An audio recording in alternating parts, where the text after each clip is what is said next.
Pour notre première participation physique à ce salon qui s'intitule Fine Arts Paris et la Biennale, nous avons rassemblé un ensemble d'œuvres propres à ce que nous montrons habituellement à la galerie, c'est-à-dire les grands peintres qui ont travaillé à Paris après la Seconde Guerre mondiale. Et on commence historiquement avec un tableau très important de Jean-René Bazaine, peintre fondateur de la dite Jeune École de Paris, qui s'est réunie pour la première fois en tant que groupe pendant la guerre en 1943.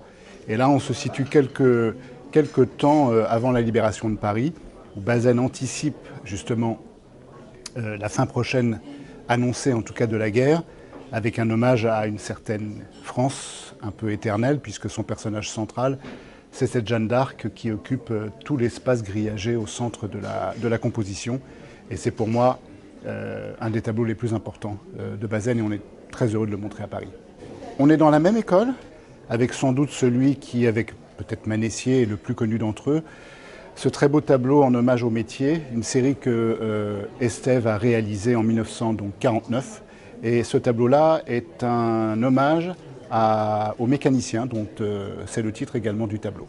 Lanskoi, un magnifique tableau, sans doute le plus important que j'ai vu et que j'ai eu en main d'André Lanskoi. Il n'a pas été montré sur le marché depuis, je crois, sa création, en 1950 au plus tard. Mais c'est surtout du point de vue de la diversité chromatique, de la complexité de la composition. Bah, voilà, je pense, j'ose dire le chef-d'œuvre de Lanskoi, en tout cas le plus important que j'ai vu.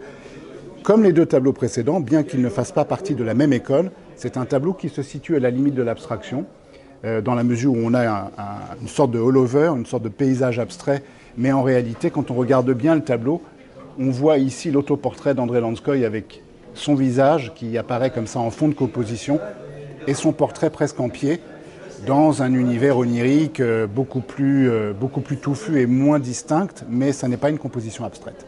Et pour terminer, cette grande peinture de la série des pierres que Magnelli a entreprise au début des années 30, entre 1932 et 1934, c'est un grand format, c'est une rareté sur le marché, je crois qu'il y a 43 huiles sur toile qui sont répertoriées. Et celle-ci est, du point de vue de la qualité picturale, de la dimension, à peu près unique et très difficilement remplaçable sur le marché.